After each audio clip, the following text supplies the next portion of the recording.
Shalom, berjumpa kembali bersama saya dalam program Sarapan, Sapaan Para Rohaniwan. Jemaatnya dikasih Tuhan, tema hari ini adalah kenapa ada yang gagal, ada yang berhasil ketika menghadapi situasi yang sulit bagian yang kedua.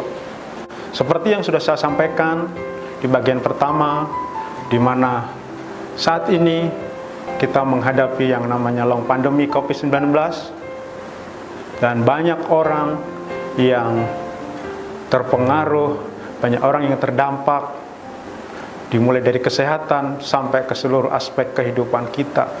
Dan kita akan berbicara tentang bagaimana aspek rohani bagi orang-orang percaya.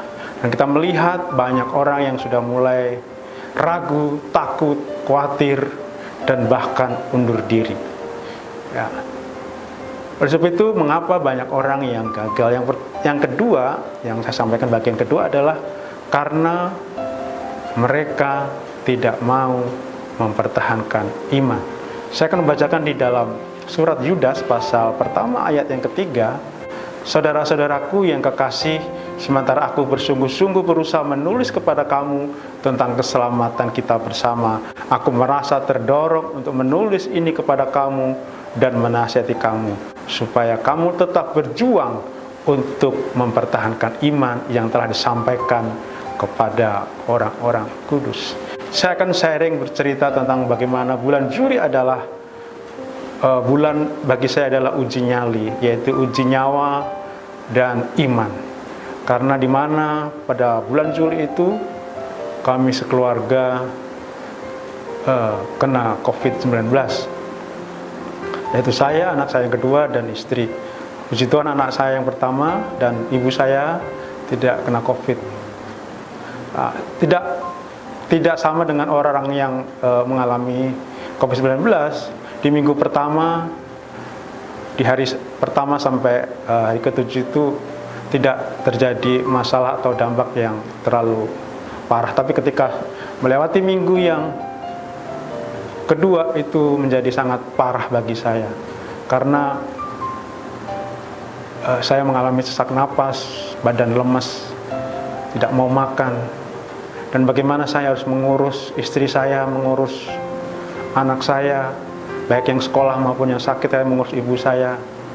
Bagaimana saya untuk memikirkan diri sendiri, tapi masih juga memikirkan orang lain, dan itu menjadi satu yang sangat luar biasa buat saya, ujian yang Tuhan berikan.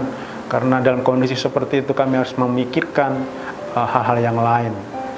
Dan saya berjuang ketika saya tidak bisa bernapas karena saturasi oksigen saya di bawah 90, sekitar 83 sampai 87. Kalau orang di luar sana mereka sudah masuk ke rumah sakit, mereka harus pakai oksigen. Dan saya tidak mau memakai itu, bukan saya menyombongkan diri, karena saya berpikir begini, jemaat kasih Tuhan, napas adalah milik Tuhan, sementara COVID mau mengambil napas itu sendiri. Apa yang saya lakukan? Saya percaya dengan iman saya, di mana iman yang berserah, surrender of faith, di mana saya percaya kalau nafas itu milik Tuhan, ya, biarlah Tuhan melawan COVID yang diutus oleh iblis itu. Dan saya tidak mau memakai alat bantu oksigen, sekalipun itu ada obat untuk sesak napas. Ini hanya untuk iman saya, Bapak Ibu nggak boleh meniru, ya. Tapi itu iman percaya saya bahwa kalau nafas itu milik Tuhan, ya, Tuhan pasti akan melawan. Tuhan pasti akan berperang. Dan saya percaya, ya, semua orang punya iman masing-masing bagaimana menghadapi situasi ini. Dan saya tidak mau gagal beriman dan percaya kepada Tuhan, karena saya percaya Tuhan yang mengatur hidup saya, Tuhan yang menolong hidup saya. Dan apa yang terjadi ketika saya beriman seperti itu, Tuhan memberikan kesembuhan secara berangsur-angsur, melakukan mujizatnya yang luar biasa. Dan saya belajar bagaimana beriman dan percaya itu.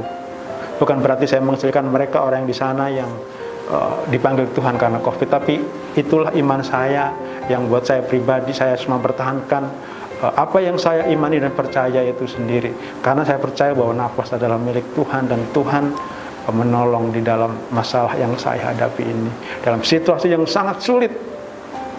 Dan saya masih percaya mempertahankan iman bahwa Tuhan adalah Allah yang mengatur hidup saya, Tuhan yang menolong, dan itulah mukjizat yang saya alami.